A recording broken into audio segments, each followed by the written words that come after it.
A diario utilizamos muchas palabras sin conocer su origen, tal vez provengan de la antigua Grecia, de hábitos y costumbres de otros tiempos, o de lugares remotos como la India, Arabia o Egipto. Veamos el origen de algunas palabras considerando cómo evolucionaron entre culturas y entre lenguas a través del tiempo. Almanaque. Es un catálogo que comprende los días del año con datos astronómicos, festividades y otras notas curiosas. En árabe, la palabra almanac significaba las tablas astronómicas que enseñaban el modo de determinar el día de la semana o la posición media de algunos astros. En un manuscrito del siglo XIII se dice que esta palabra proviene del latín calendarum. Aceite. En latín, al aceite se le llama oleum y a la aceituna oliva, de los cuales derivan cultismos y otras palabras de uso común. Pero la palabra aceite proviene del árabe azait, que significa jugo de oliva, y se deriva del hebreo zait. Café. La palabra café deriva del vocablo árabe kawa. Se dice que un pastor de Etiopía vio cómo sus cabras permanecían despiertas durante la noche después de haber comido las hojas y frutos de determinado arbusto, pero fue hasta finales del siglo XV cuando en el mundo musulmán aparecen los primeros establecimientos que vendían esta bebida. Camarada. La palabra camarada se deriva de cámara, el lugar donde en tiempos antiguos se dormía solo o en compañía. Fue el ejército donde esta palabra adquirió el significado actual. El soldado que compartía la cámara con otros muchos era llamado el camarada de ellos, y en lo que hoy se conoce como compañía en el vocabulario militar. Carnaval, compuesto por las voces latinas carne y vale, que significa adiós a la carne, era una celebración antes del miércoles de ceniza, como despedida al régimen de la carne al que estaban acostumbrados para iniciar las épocas de abstinencia y mortificación. Cereal. Además de la carne, se consumían cereales, como se le denomina a las plantas farináceas como el trigo, el centeno, la avena y la cebada. Los cereales fueron llamados así en honor a la diosa romana Ceres, la diosa de la tierra cultivada y el trigo. Desastre. En tiempos antiguos, la astrología era de gran importancia, realizando predicciones por medio de la observación de los astros y las estrellas para saber lo que le deparaba a la gente el destino. Por ello surgió la voz desastre, que significa lo contrario a los astros o lo contrario a la predicción de los astros. Folclore. En 1846, Ambrosio Merton utiliza el vocablo folclore, de origen sajón, que describe el estudio de la intimidad de las ramas de la sabiduría, sus tradiciones, costumbres, lenguaje, los lugares y las formas de un pueblo o país y su identidad. Guillotina. Fue un proyecto impulsado por José Ignacio Guillotín durante el terror en la Revolución Francesa.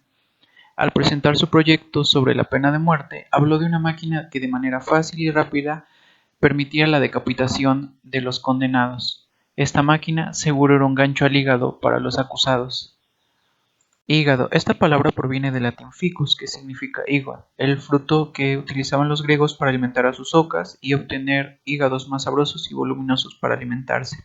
Los romanos adoptaron el término y con el paso del tiempo les denominaron ficatum. Posteriormente pasó al castellano a denominarse fígado y evolucionó en la palabra actual. Lavabo. Esta palabra, también proveniente del latín, fue tomada de la frase lavabo inter innocentes manus meas, usada en ritos religiosos. La gente la asoció a la toalla con la que el sacerdote se secaba las manos, y posteriormente pasó a designar el aparato sanitario y no a la operación de lavarse las manos durante el rito. Mausoleo. El rey Mausoleo convirtió a la ciudad de Halicarnaso en un emporio de belleza sin rival, por lo que era muy querido por su esposa y súbditos. A su muerte, la reina ideó construir un monumento en su memoria que destacara en su época. Después, los romanos adoptaron el nombre para designar las sepulturas de sus emperadores, dándole el significado que conocemos actualmente. Moneda. Los fenicios, mercaderos que viajaban por el Mediterráneo, crearon un método que facilitara sus trueques, pero el término moneda es derivado de las piezas de oro, bronce y plata que eran creadas por los romanos en un templo dedicado a la diosa Juno Moneta y que les servía en sus transacciones a diario. Nefasto. Esta palabra también proviene de los romanos. Ellos denominaban dies fasti a los días de buen augurio o sacramentalmente legítimos.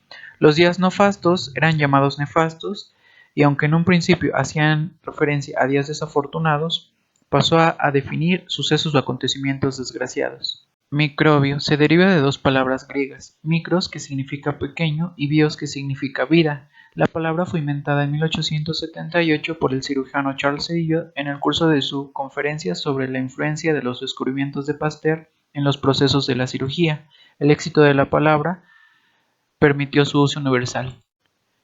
Química. La palabra procede naturalmente de alquimia. Puede decirse que Roberto Boyle fue el primero en definir la química como ciencia independiente, pero fue Lavoisier quien enunció la química moderna al rechazar la teoría del flogisto.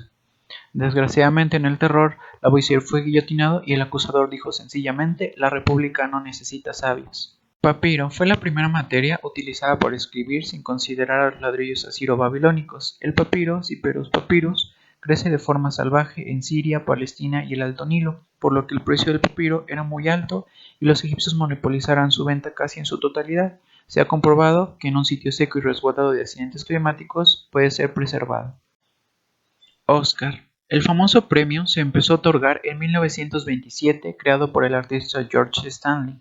No tenía nombre hasta que en 1931 Margaret Herrick, al ver la estatuilla, exclamó: «¡Caramba! Se parece a tío Oscar», refiriéndose a Oscar Peirce, quien entre los comerciantes era conocido como tío Oscar.